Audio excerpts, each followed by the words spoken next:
حدیث جو قدسی ہے وہ اعلیٰ درجے کی اونچے مقام کی حدیث ہے، جس میں خود اللہ سبحانہ تعالیٰ مخاطب ہوتے ہیں. قال اللہ تعالیٰ، اللہ خود فرماتے ہیں. تو اس اعتبار سے حدیث قدسی کا جو مضمون ہوتا ہے وہ بہت اہمیت والا ہوتا ہے. ساری کتب حدیث کے اندر اس کو روایت کیا جاتا ہے. اللہ سبحانہ تعالیٰ اس حدیث میں جو فرماتے ہیں اس کا مفہوم ایسے ہے کہ اللہ سبحانہ تعالیٰ بندے کو اعمال کی توفیق دیتا ہے، پھر بندہ اعمال کرتا ہے. جیسے جیسے انسان عمل کرتا ہے تو اللہ تعالیٰ اس کے قریب اور قریب ہونا شروع ہو جاتا ہے. تو پہلی چیز اس حدیث سے جو سمجھ آئی وہ یہ ہے کہ جو ہمارا مقصد حیات ہے ہر انسان کا، نہ کھانا ہے، نہ پینا ہے، نہ بیوی ہے، نہ بچے ہیں، یہ تو اس مقصد کو حاصل کرنے کے لیے سپورٹ ہے اللہ کی طرف سے. اچھا کھا رہے ہیں، سپورٹ مل رہی ہے، صحت مل رہی ہے، سپورٹ مل رہی ہے، آسائش دے رہے، سپورٹ مل رہی ہے. اس کو مقصد نہ بنائے، یہ تو ایک سپورٹ کر رہی ہے چیز ہمیں. کس چیز کے لیے؟ اصل مقصد کی طرف. مقصد کیا ہے؟ قرب الہی. صبح سے شام تک ہم یہ دیکھیں کہ ہم نے اس مقصد کے لیے کتنا کام کیا. سب سے بڑا بیوقوف انسان ہوا جو مقصد کے لیے کام نہ کرے، وہ کبھی کامیاب ہو ہی نہیں سکتا. ایک دکاندار ہے، دکان اس نے رکھی ہے کمانے کے لیے، لیکن دکان کو کبھی کھولے ہی نہ، سامان ہی نہ ڈالے، تو مجھے بتائیں بھائی اس کی دکان چلے گی؟ وہ تو ادھار ہی مانگتا پھرے گا بیچارہ، پیسے ہی مانگتا پھرے گا لوگوں سے. تو قصور تو اس کا اپنا ہے. جب تک انسان مقصد پہ کوشش نہ کرے مقصد حاصل کرنے کی، مقصد اب چلے نا تو مقصد کیسے حل ہوگا؟ تو اور مقصدیں بھول جائیں اپنا.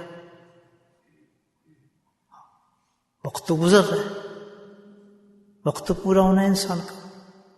تو بغیر مقصد کے جو انسان قبر میں چلا گیا اس کا حشر کیا ہوگا؟ آپ خود سوچیں کیا حشر ہوگا اس کا. یہ نہ سمجھیں کہ بھائی بس مر گیا، اس کو دفن کر دیا، چلو جان چھوٹ گیا، فارغ ہو گیا. اصل تو زندگی وہاں شروع ہوتی ہے انسان کی. پھر اس کو خواب سمجھتا ہے جو زندگی گزری ہے. اصل زندگی تو وہ تو شروع ہوتی ہے جب اس کی آنکھ کھلتی ہے کہ یہ کیا ہوا، کدھر تھا میں. اور یہاں سے تو یہ ہے نا کہ بھائی آپ چلو یار مر جائیں گے تو کیا، مر ہی جاؤں گے نا. مرنے کو بھی ایک ہم نے لکش بنایا کہ ہم مرنے کے بعد جان چھوٹ جائے گی، ہماری غموں سے جان چھوٹ جائے گی، اس چیز سے جان چھوٹ جائے گی، مرنے کے بعد فلاں ہو جائے گا. حقیقت تو یہ ہے کہ مرنے کے بعد اصل معاملہ شروع ہوگا انسان کا. تو ساری جگہ قرآن نے کہا کہ تمہارا مقصد کیا ہے؟ قرب الہی. سمجھ بھائی میری بات سمجھ رہے ہیں؟ بات سمجھ کیا ہے ہمارا مقصد؟ قرب الہی. کیوں کہ میرا حاصل کرو گے جتنی بھی جنت رکھنی ہے، میں نے اپنے جتنی بھی جنت کی چیزیں جو کچھ بھی رکھا ہے وہ میں نے اپنے قرب پر رکھا ہے. جتنا تو میرے قریب ہو کر آئے گا اتنی اعلیٰ جنت ہو جاتا ہے. ٹھیک ہے؟ اب سمجھ آ گیا مقصد. وہاں کوئی دکان نہیں پوچھی جائے گی، وہ تو جھٹکا پڑتے ہی جب آئے گا نا فرشتہ وہ سب بھول جاتا ہے آدمی، کاروبار سارا دکان، نشے ختم ہو جاتے ہیں دنیا کے. کہتے ہیں یہ کیا تھا خواب، تمہیں کتنا خواب تھا یہ تو. جسے کبھی خواب سے اٹھتے ہیں نا تو ایک دم یہ کیا خواب دیکھا، گھبرا جاتا ہے نا آدمی، تو اس وقت گھبرائے گا کس سے پھنسا ہوا تھا، اللہ کوئی کیا تھا. تو قرب ہے. کہ حدیث قدسی جو میں آپ کو سامنے پیش کی اس میں اللہ قرب کی بات کر، میرا بندہ قریب ہوتا ہے میرے. اب قریب کا کیا طریقہ اللہ نے بتایا؟ اعمال کے ذریعے قریب ہوتا ہے. عمل آپ دنیا میں قریب ہوں گے، عمل آپ دنیا میں کریں گے، اور قریب آخرت میں ہوتے نظر آئے گا کہ کتنے قریب ہو گئے اس عمل کے ساتھ.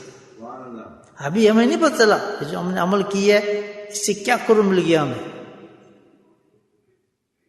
ہم سب یہ سمجھتے ہیں کہ ہم نماز پڑھ لی تو بس اب قرب کا تو خیال نہیں آتا کہ یار میری دکان چل پڑے گی، میرا فلاں کام ہو جائے گا، میرا یہ کام ہو جائے گا، میری شادی ہو جائے گی، میری فلاں ہو جائیں گی، میں ادھر ہو جائے گا. مجھے نماز جو پڑھ لی ہے، دعا جو مانگ لیا، ابھی دعا نماز کا یہ مطلب ہے نہیں. اللہ پاک کہتے ہیں یہ اعمال جتنے میں رکھیں ان کا مطلب یہ ہے کہ یہ تمہیں میرے قریب کرتے ہیں. سمجھ آئے گی بات؟ کہ جتنے اعمال میں رکھیں جو نماز آپ، اس سارے اعمال میں نے اس لیے رکھے ہیں کہ آپ عمل کریں اور میرے قریب ہوتے چلے جائیں. اس حدیث میں خود کچھ نہیں بتایا کہ جو بندہ اعمال کے ذریعے جب اعمال کرتا ہے تو میرے قریب ہو جاتا ہے، اور قریب ہوتا رہتا ہے، قریب ہوتا رہتا ہے، قریب ہوتا رہتا ہے. کیا مطلب؟ کہ وہ عمل کرتا رہتا ہے، کرتا رہتا ہے، آتا رہتا ہے، عمل کرتا رہتا ہے میرے قریب آتا رہتا ہے، عمل کرتا رہتا ہے میرے قریب آتا رہتا ہے. اتنا سب رکھے. مر جاتا ہے اسی درجے پہ پھر اس کو سٹیٹس دے دیتا. وہ کون سے گناہ گار ہیں جس کے بارے میں کہتے ہیں اللہ کے نبی شفاعت عطا فرمائیں گے؟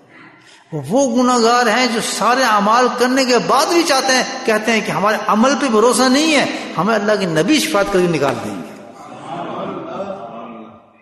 یہ وہ لوگ ہیں.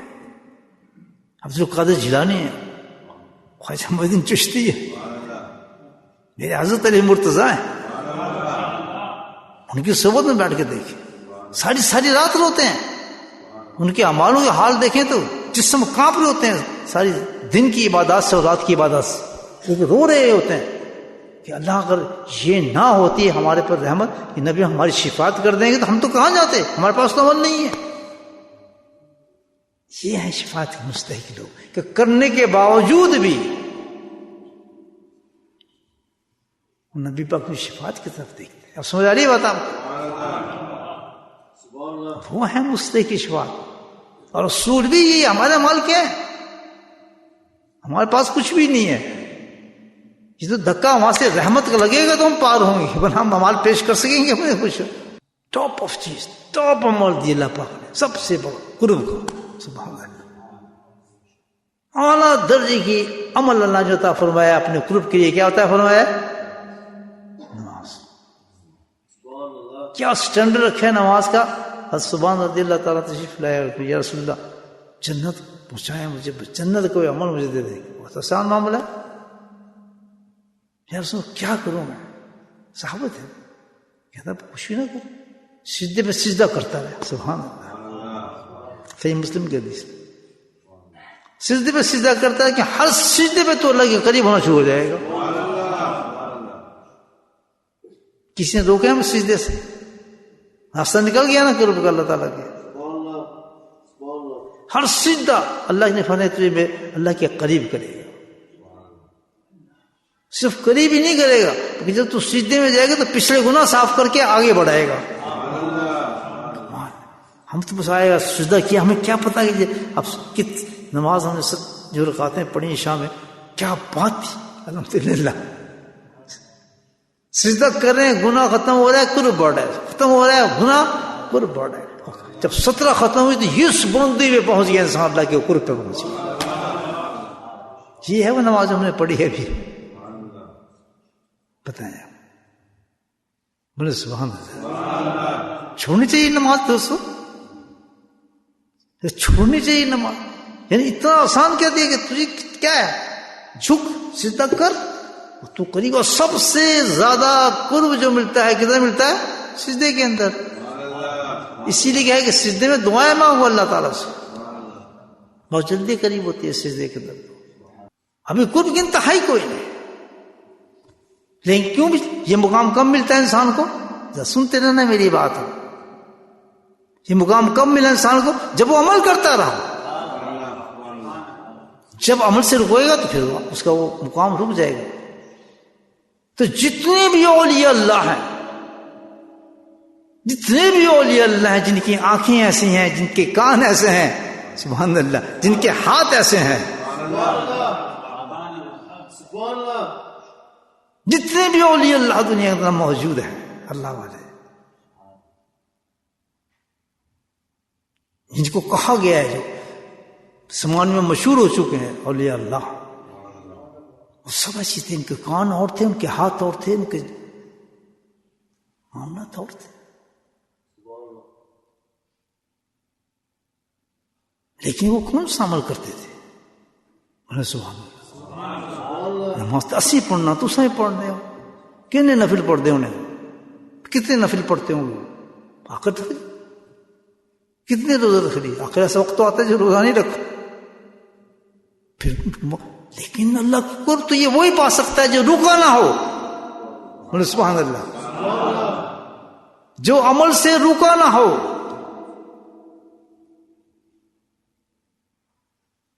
سمجھ رہے ہیں میری بات؟ سمجھانے والی بات تو نہیں نا، یہاں تک سمجھ گئے بات؟ یہ قاری صاحب سمجھ گئے؟ دوسروں کو سمجھا سکیں گے نا یہ بات؟ پھر سمجھنے کا مطلب ایسا سمجھیں کہ دوسروں کو سمجھا سکیں آپ، بتا سکیں گے نا.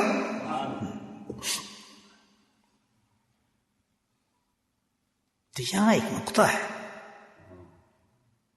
سوچنے والا، آپ بھی سوچیں گے کہ بھائی عمل تو جو اللہ کا قرب ہے لامنتہائی ہے کہ اس میں گیپ نہیں آتا. اللہ کا قرب جو دعوت دیتا ہے وہ تو چلتے رہو، یہ سفر رکنے والا ہے ہی نہیں. چلتے رہو جب تک زندگی ہے، کیونکہ تمہیں پھر انعام ملنے والا ہے. وہ ایسا انعام ہوگا جو سب سے ہائی کلاس انعام ہوگا. یہ بندہ رکا نہیں، سب سے اللہ اعلیٰ اونچا درجہ لے آئے یہ قرب کا جو تھا. یہ سونا بھی ہے، جاگنا بھی ہے، کاروبار بھی کرنا ہے، سب کچھ کرنا ہے. کیا کریں پھر؟ اور یہ بھی لازم ہے، سنت ہے نبی پاک قسم کی ہے نہیں. اللہ عمل ہے، عمل ہے، عمل ہے جو کبھی رکتا نہیں. الذین یصلون قیاما وقعودا وعلی جنوبہم ویتقون.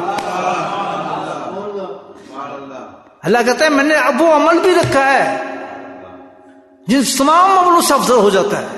وہ تمہیں رکنے نہیں دے گا، تمہارے سفر کو، میرے قرب کو کبھی رکنے نہیں دے گا. کیا ہے؟ ذکر اللہ جو ہے، ذکر اللہ وہ کبھی نہیں رکتا. نماز رک جائے گی، روزہ رک جائے گا، حج رک جائے گا، لیکن اللہ کا ذکر جو ہے وہ ہمیشہ جاری رہتا ہے. اس لیے اس مقام کو پہنچنے والے وہ لوگ ہیں جو آنکھیں بن جاتے ہیں، جس کی کان اللہ بن. وہ کون لوگ ہیں؟ وہ ذاکرین لوگ ہوتے ہیں. اللہ کا ذکر کرنے سے وہ لوگ ہیں. غوث خواہ کتب ابدال جو بنے ہیں نا، وہ نمازوں سے نہیں بنے. وہ کس چیز سے بنے؟ ذکر الہی سے بنے ہیں.